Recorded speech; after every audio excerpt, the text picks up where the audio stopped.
La expansión de la actividad estatal que generó la transformación del Estado liberal al intervencionismo del Estado, Estado social de derecho y bienestar, las tres ramas del poder estaban muy cargadas, con todo lo referente al cumplimiento de las funciones públicas. Así que se decidió abrir paso a los organismos de control. En la Constitución de 1886 se contemplaron unos órganos de control, pero estos no gozaban con la autonomía e independencia necesarias para cumplir su labor. Sin embargo, en la Constitución de 1991, con el fin de fortalecer y especializar las actividades de control, se expandió la fiscalización a todos los órganos y las ramas del poder, y de hecho se reconoció la autonomía y la independencia de estos. La Contraloría General de la República es de naturaleza jurídica con carácter técnico, que cuenta con una autonomía administrativa y presupuestal. Esta no cuenta con funciones administrativas diferentes a las inherentes a su propia organización, y de hecho no hace parte de ninguna de las ramas del poder. Uno de los objetivos de esta organización es, en representación de la comunidad, ejercer la vigilancia de la gestión fiscal, la administración, los particulares y las entidades que manejan los fondos de los bienes de la nación. También evaluar los resultados obtenidos por estas organizaciones y entidades del Estado en la correcta administración del patrimonio público. Además, también velan por la cultura del control del patrimonio del Estado y de la gestión pública. Poseen responsabilidades fiscales e imponen sanciones pecuniarias.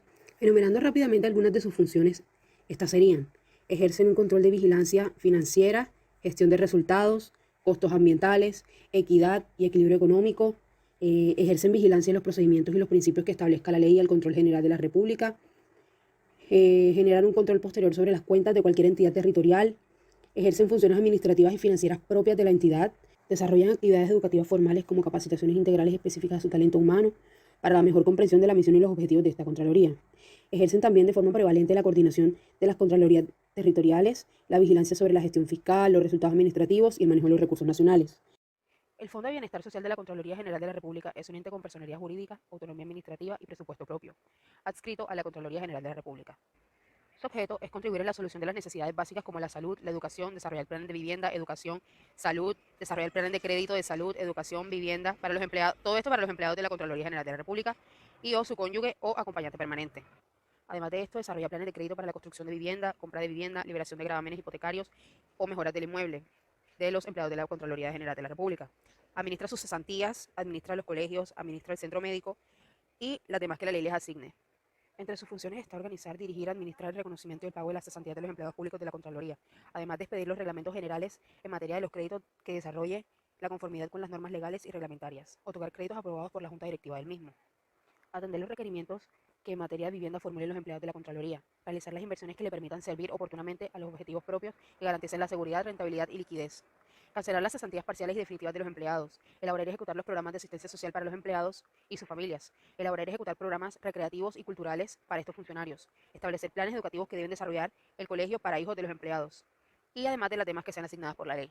La Auditoría General de la República es un organismo de vigilancia de la gestión fiscal, dotado de la autonomía jurídica, administrativa, contractual y presupuestal, el cual está a cargo de un auditor. La vigilancia de la gestión fiscal de la Contraloría General de la República y de todas las Contralorías territoriales se ejercerá por el Auditor General de la República, elegido por el Consejo de Estado, siguiendo los principios de transparencia, publicidad, objetividad, participación ciudadana y equidad de género, para un periodo de 4 años. Su función es ejercer la vigilancia de la gestión fiscal de los organismos de control señalados en el artículo 2, conforme a los procedimientos, sistemas y principios establecidos en la Constitución, para lo cual el Auditor General fijará las políticas, prescribirá los métodos y la forma de rendir cuentas y determinará los criterios que deberán aplicarse para la evaluación financiera, de gestión y de resultados, entre otros. El Ministerio Público, Ministerio Fiscal, Procuraduría General o Fiscalía General es un organismo público que dentro de un sistema jurídico tiene la atribución de la dirección de la investigación de los hechos que revisten los caracteres de delito, de protección a las víctimas y testigos y de titularidad y sustento de la acción penal pública. Asimismo, está encargado de contribuir al establecimiento de los criterios de la política criminal o persecución penal dentro del Estado a la luz de los principios orientadores del derecho penal moderno.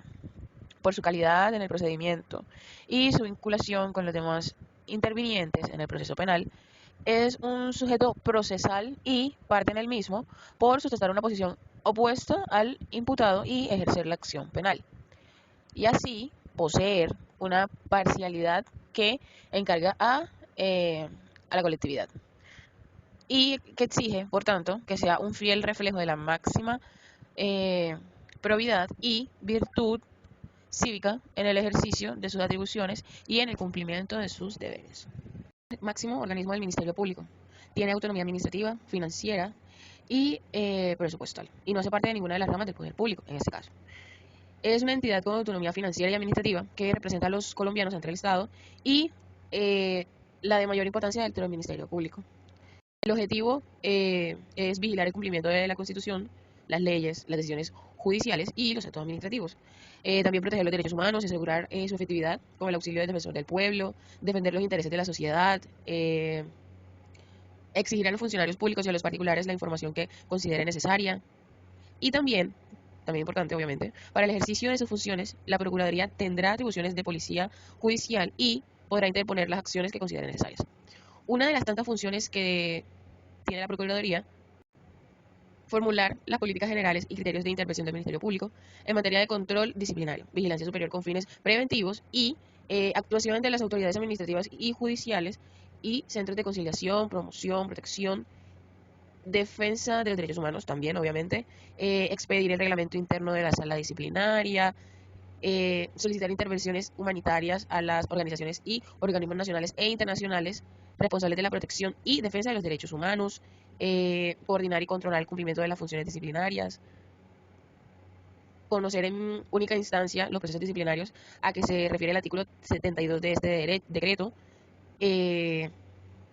crear comités asesores y grupos de trabajo para el cumplimiento de las funciones de la entidad y los previstos en la ley, entre otras. El Procurador General de la Nación ejercerá directamente las funciones que le otorga el artículo 278 de la Constitución Política, las señaladas en el artículo 277 constitucional y las demás atribuidas por el legislador podrá ejercerlas por sí o delegarlas en cualquier servidor público o dependencia de la entidad en los términos establecidos en este decreto. El Instituto de Estudio Ministerio Público es una unidad administrativa especial de carácter académico, autonomía financiera, autonomía presupuestaria en los términos de estudio orgánico del presupuesto y la capacidad de contratación y autonomía administrativa. Normas orgánicas.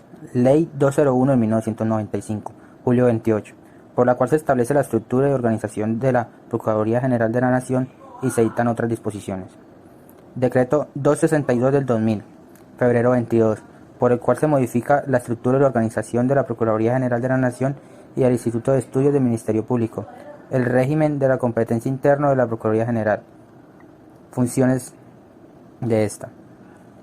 Asesora al Procurador General de la Nación y a los funcionarios del Ministerio Público mediante el desarrollo de programas de capacitación orientados a mejorar la gestión administrativa y promover el conocimiento y el respeto a los derechos.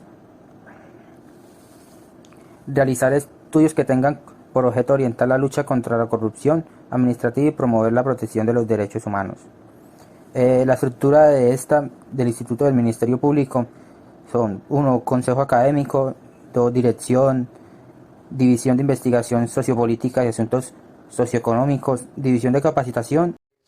¿Qué es la Defensoría del Pueblo? Es un organismo que forma parte del Ministerio Público, que tiene la obligación constitucional de velar por la promoción, el ejercicio y la divulgación de los derechos humanos. Para cumplir sus funciones, debe orientar e instruir a las personas sobre el ejercicio y la defensa de sus derechos, divulgar las políticas para sus enseñanzas, ejercer acciones populares en asuntos relacionados con su competencia, rendir informes al Congreso sobre el cumplimiento de sus funciones, demandar, impugnar o defender ante la Corte Constitucional normas relacionadas con los derechos fundamentales. Pueden acudir ante el organismo, todo nacional o extranjero, que necesite la protección de sus derechos humanos. En el artículo 23 de la Constitución, reconoce a toda persona el derecho fundamental de petición, que puede ser presentado a las autoridades por motivos de interés general o particular, y el derecho a obtener de manera pronta respuesta a sus peticiones. Las actuaciones de la Defensoría del Pueblo están orientadas a agilizar los trámites administrativos y a atender rápidamente los casos de violación de los derechos humanos.